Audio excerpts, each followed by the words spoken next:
continuar a nossa aulita da unidade 5?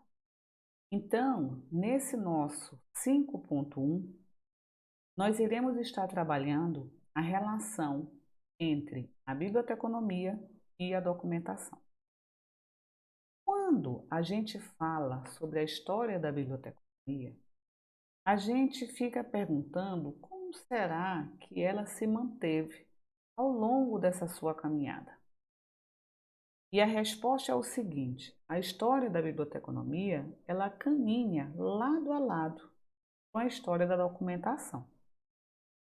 Aí, para a gente poder entender como é que funciona isso, vamos trabalhar um pouquinho a questão histórica. Então, vamos fazer um resgate histórico para a gente conseguir entender como é que essa história se cruza, já que a história da documentação, ela anda lado a lado com a história da biblioteconomia. No início de tudo, o que nós vimos em relação aos homens? Eles começavam a se articular, eles começaram a ter a necessidade de estar, viver em comunidade, né? Nós, enquanto seres humanos, a gente sabe que nós somos seres sociais, nós precisamos, nós sentimos essa necessidade de ter contato, de nos comunicar, diferentemente dos animais, né? Como a tartaruga, ela já nasce só, ela já vai sozinha para o mar, ela já vai ter que aprender sozinha a se alimentar, sobreviver e se conseguir sobreviver até a idade adulta. O ser humano, se a gente coloca uma criança dentro de uma floresta abandonada, toda certeza ela vai morrer de fome, vai morrer de sede se não for devorada por algum bicho dentro da nossa floresta. Porque nós somos seres dependentes, nós somos seres sociais. Nós somos seres que necessitamos nos comunicar uns com os outros. E aí o homem, ele começou a se comunicar primeiramente pelos gestos. Depois ele começou a desenvolver a fala. E quando ele começou a desenvolver a fala, nós começamos a transmitir os nossos saberes, os nossos fazeres a partir da oralidade. Então veio a tradição oral. E o que a tradição oral representa? Eu passar para o meu filho o conhecimento que eu aprendi com a minha mãe. E esse conhecimento eu aprendi no meu cotidiano. Só que os homens, eles começaram a ver que à medida que o tempo passava, a quantidade de informação que eu recebia começou a aumentar de uma maneira que eu não conseguia mais colocar tudo na minha cachola. Então significa o que, galera? A quantidade de informação que era gerada representava uma quantidade infinitamente maior do que a capacidade que eu tinha de guardar essa informação na minha cabeça. E aí, diante disso, começaram a surgir questões. A primeira questão era a questão básica. Como é que eu vou conseguir colocar na minha cachola tudo isso que eu estou recebendo da minha comunidade? Porque não é só da minha mãe, é da minha comunidade, né? Do grupo social que eu faço parte. Questão 2. Depois que eu consigo guardar na minha cachola, como é que eu vou conseguir transmitir isso e garantir que essa história que eu estou transmitindo para minha filha, ela se perpetue, além da minha filha, além da Guilhermina. Ela continue contribuindo para a memória coletiva, para as pessoas saberem como era a minha vida, como era o meu contexto, como era a minha existência. Então, começaram a pensar, como é que nós vamos conseguir fazer isso? Então, começaram as tentativas. Então, vieram as escritas, depois vieram os alfabetos, até chegar no nosso alfabeto latino. O nosso, né? Cada um tem um seu alfabeto, evidentemente, mas para nós é o latino. Então, criaram os alfabetos, criaram-se os registros, que a gente chama. Então, eu consegui colocar num papiro, num pergaminho, num suporte, eu consigo registrar aquelas informações que eu queria transmitir para gerações futuras e que eu vou conseguir garantir que essa história vá adiante após a minha morte, após a morte da minha filha e assim sucessivamente. Isso foi um avanço assim maravilhoso, né, gente? Porque a gente conseguiu criar um registro. Mas aí, galera, quando a gente começou a registrar tudo, a colocar em suporte, aí me veio uma outra questão. Bicho, eu estou registrando tudo. Até se eu acordei de mau humor, estou colocando no papel que eu amanheci de mau humor. Aí vem aquela pergunta besta. E agora? Eu estou com um monte de papiro, estou com um monte de pergaminho. Isso é porque eu já dei um salto na história, tá, gente? Eu estou já lá na Grécia Antiga, já estou lá no pergaminho, né? É, como é que eu vou guardar esse bando de rolo? Porque à medida que a gente vai fazendo, a gente ia enrolando, né? E aí eu tava com um, dois, três, já tava uma moita assim. E aí, bicho, o que que eu vou fazer? Se eu tenho trocentos mil rolos de lá desse, eu não tenho como guardar.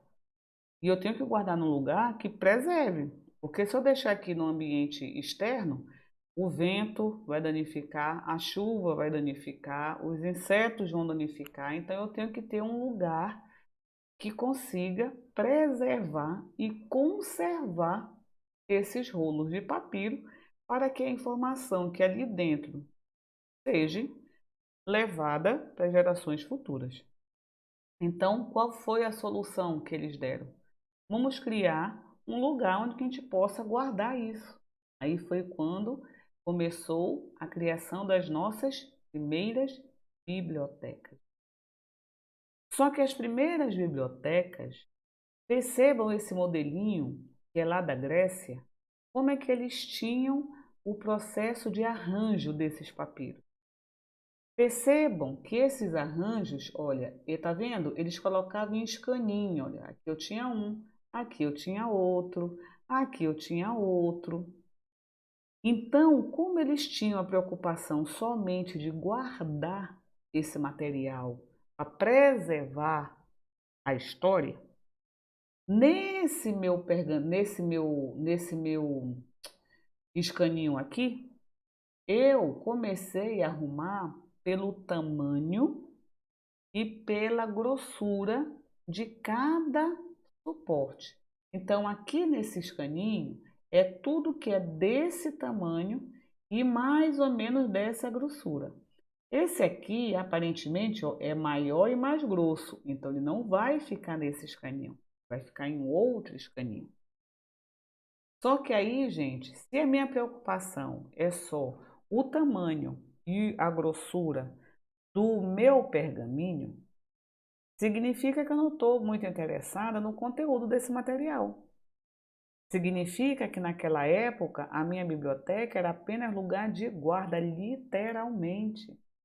Não era lugar de localização e recuperação de informação para satisfazer a minha necessidade informacional. Não, não era para isso. Eles queriam o quê? Só guardar.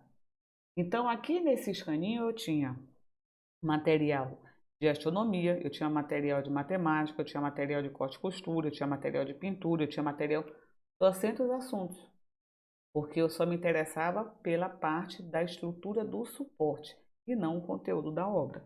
Isso ficou, olha, até que veio Platão e já começou a tentar organizar esse material em áreas, aí ele criou 4 áreas, aí depois veio Aristóteles, que já foram 8 áreas, aí até que surgiram os nossos sistemas de classificação, em 1876, quando o Dewey cria a nossa CDD, que passou a ser o sistema de classificação que passou a ser considerado verdadeiramente um sistema de classificação, né? Mas isso vocês vão ver nas outras disciplinas que vocês vão trabalhar, não é? Mas a gente viu que era só lugar de guarda. Se é só lugar de guarda, não vai me ajudar muito, não é? Porque a gente precisava ter um espaço informacional que nos desse a garantia de recuperar a informação. Mas aí a gente vai ver ao longo da história essa necessidade. Será que eu tinha realmente necessidade de divulgar a informação? Então, lá na Idade Média, nós já vimos que aquelas bibliotecas que nós tínhamos nos palácios, né? Nesses lugares que eles tentaram organizar para guardar os papiros, na verdade, eles eram lugares só mesmo para garantir que aquele material não se perdesse e lá no futuro pudesse ser usado. Então, por isso que as bibliotecas na antiguidade, elas tinham os fins apenas de guarda e de controle dessa coleção. Por quê? A forma como eles guardavam e a forma como eles registravam o que eu tinha ali dentro não era considerado catálogo. Por quê? Porque o nosso objetivo não era atender o meu usuário ou a minha usuária, não é? Para recuperar aquela obra e conseguir satisfazer a sua necessidade. Não era esse o objetivo. Então, por isso que aquela lista onde continha o nome dos assuntos, das obras, recebeu o nome de inventário, de índice, de relação, mas não de catálogo. Só foi em 1876 também que nós começamos a ter os nossos catálogos. Sabe, aquela tentativa que a gente teve de colocar um catálogo do jeito que nós trabalhamos hoje. Assunto, autor e título. Tá? Então foi lá em 1876. Caminhou junto com Dewey. Tá? Naquela época, quem é que fazia esses registros, já que não tinha bibliotecário? Eram os livreiros e os bibliógrafos. Por quê? Porque naquela época, os livreiros eram aquelas pessoas que batiam de porta em porta para vender os livros mesmo. Né? E eles, como é que eu vou vender um livro se eu não sei o que eu tenho dentro do meu carrinho? Porque eles empurravam o carrinho, literalmente. Então eles começaram a colocar uma lista para dizer pelo menos os títulos do que eles tinham. Porque como eu vou te convencer para tu comprar uma obra, eu não sei o que eu tenho ali. Então os livreiros é por questão comercial. Eles começaram a trabalhar isso. E só que o livreiro, ele só colocava o título. Os bibliógrafos já iam pegar o assunto. Então era como se fosse o livreiro, como era só o título, era como se fosse a catalogação. Os bibliógrafos, que já iam um pouquinho o assunto, era como se fosse a classificação, ok? Tá? Então era assim que era feito o registro na antiguidade, tá? Aí a gente fala assim, os bibliógrafos. O que vai ser a bibliografia? Ela passa a ser aquele ato de organizar o quê? O conteúdo do documento, tá? É por isso que a bibliografia, ela passou a ser entendida como sendo uma especialidade da biblioteconomia, já que a biblioteconomia, ela não tem análise descritiva e análise de conteúdo. Então, a análise descritiva é a catalogação. A análise de conteúdo é a minha classificação. Era como se fosse a questão do livreiro com a questão dos bibliógrafos, ok? Tá? No ano de 1850, o que aconteceu? Nós tivemos, até então, era só livro, livro, livro, que eu vendia. Quando chegou em 1850, nós tivemos uma explosão de periódicos, de artigos. Por quê? Porque as pessoas começaram a fazer estudo, a fazer ciência, a escrever mais sobre as suas pesquisas, os seus pensamentos, as suas teorias, as suas teses. Então, quando foi em 1850, nós não tínhamos mais apenas a divulgação de livros. Eu tinha um outro veículo de comunicação, que eram os artigos, que a gente chama de periódico, né? Então, a partir disso, nós começamos a ver que eu, enquanto bibliotecário, enquanto livreiro, enquanto bibliógrafo, a gente não tinha mais, eu não sabia lidar com esse novo suporte.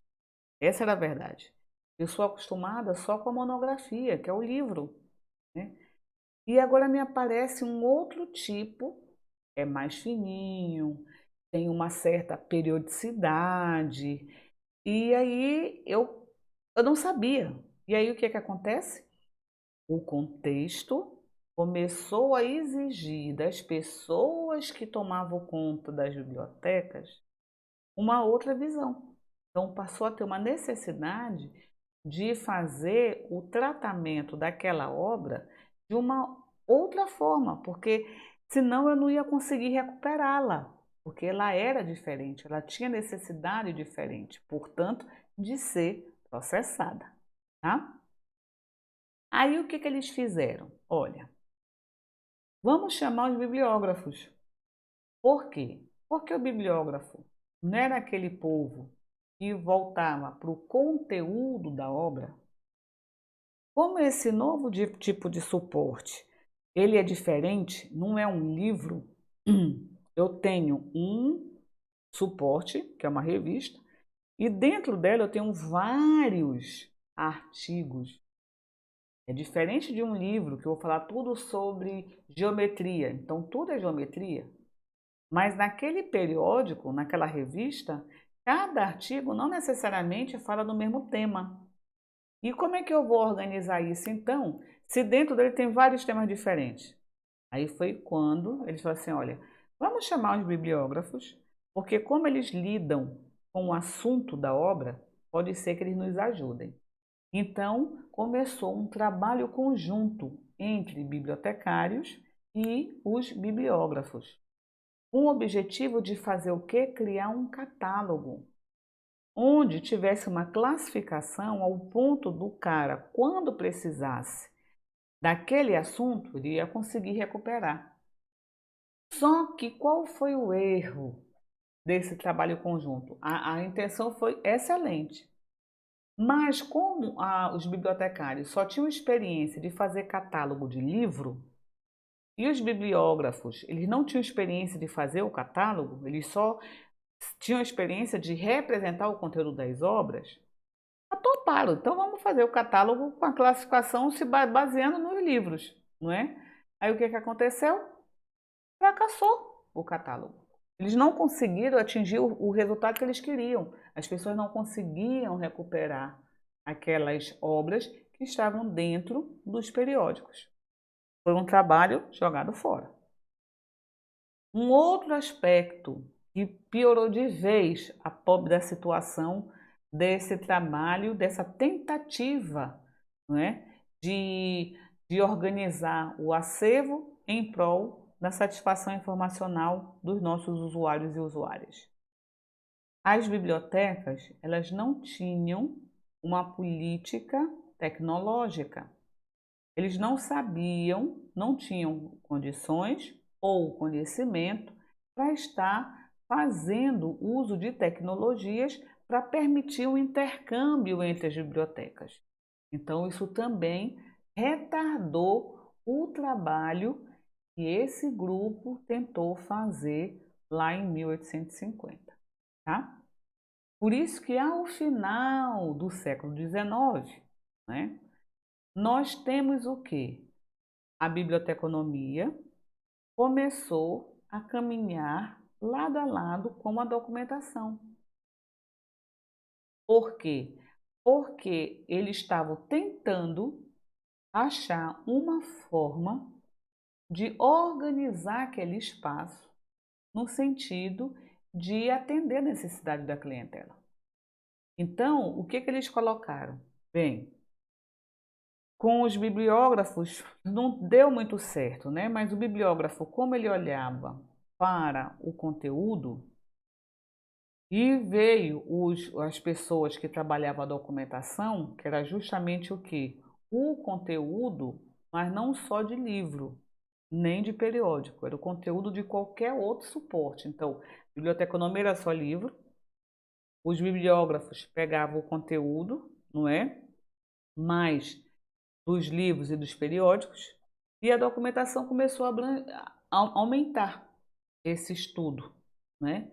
Então eles falam assim, olha, como eles também se voltam para o suporte à informação para tentar dar o material para a sociedade, então vamos se juntar também com eles para ver se a gente consegue fazer com que o nosso trabalho seja melhor. Então, a Bíblia se juntou com a documentação, porque tanto uma quanto a outra utilizavam as mesmas ferramentas de trabalho, tá? E por possuírem ao final, eles queriam o quê? A satisfação informacional da pessoa. Então, os objetivos eram quase idênticos. Então, por isso que a biblioteconomia se uniu com a documentação. E em termos de conceito, a documentação passa a ser um ato de organização ampliada.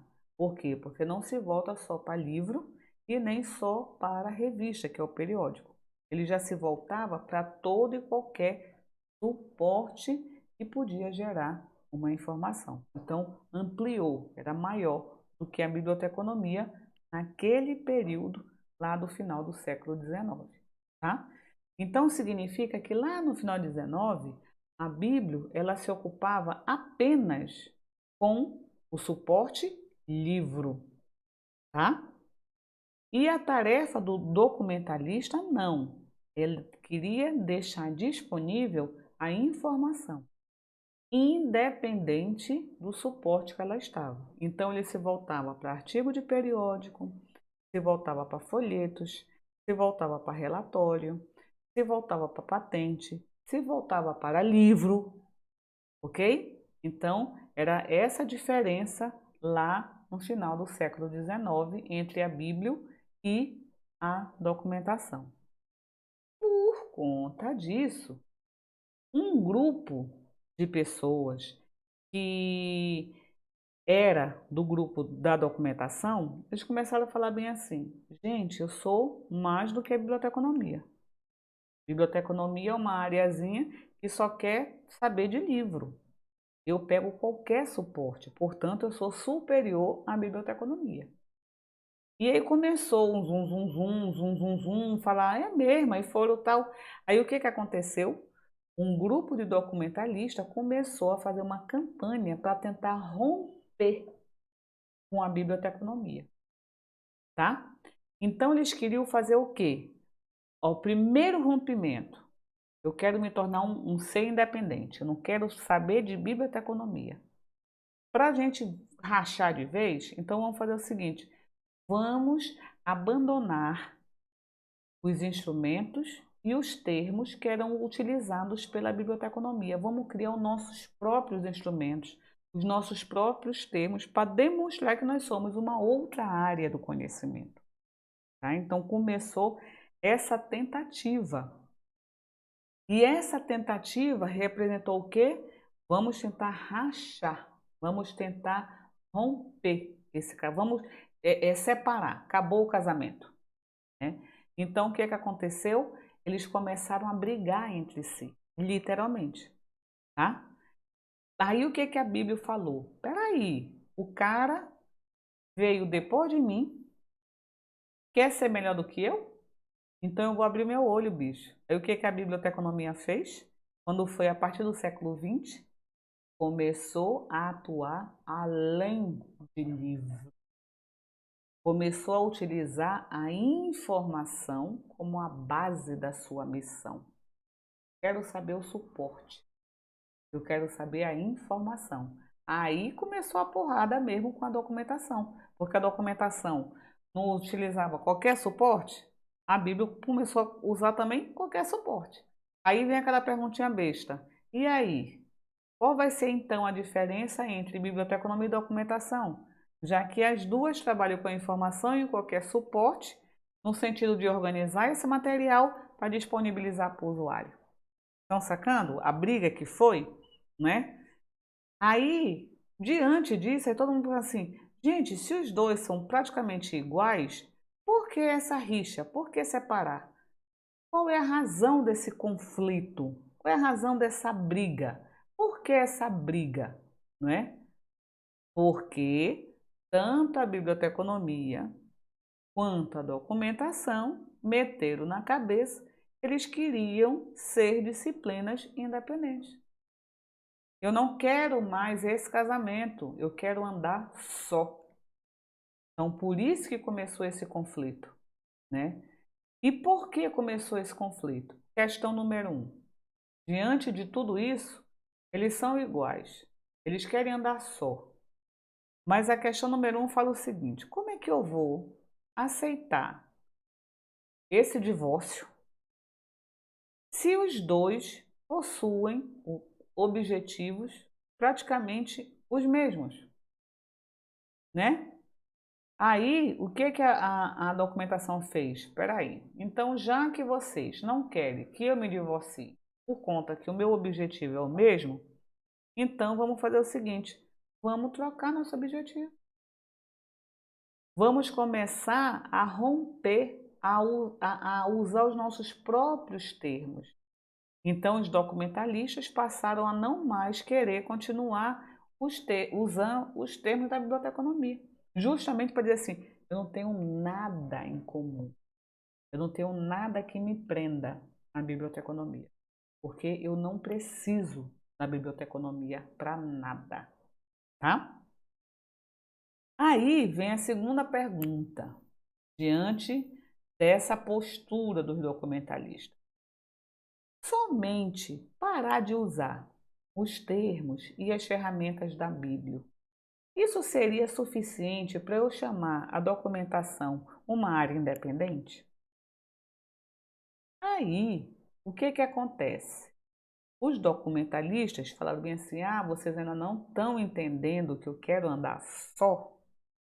Então, tá bom. Vamos criar oficialmente a documentação como um campo do saber e vamos criar um local que seja justamente a representação de que nós fazemos parte de uma organização, de uma outra área de atuação. Então, no ano de 1895, nós temos a criação do IIB, que é o Instituto Internacional de Bibliografia. Aí, eu, com o Instituto, eu estou dizendo para a sociedade que eu sou um outro campo, eu sou uma outra parte, eu não sou mais colado, eu não sou irmã siamês mais da biblioteconomia, eu sou um ser independente, tá? Aí o que que acontece? Nós tínhamos o IBE, né, que depois, mais tarde, passou a ser chamado de Federação Internacional de Informação e Documentação, tá? E no Brasil, isso a gente está falando porque, olha só, quando começou esse negócio da bibliografia, nós temos o Autlé e o La Fontaine, que lá depois de muito tempo, eles criaram a CDU, tá?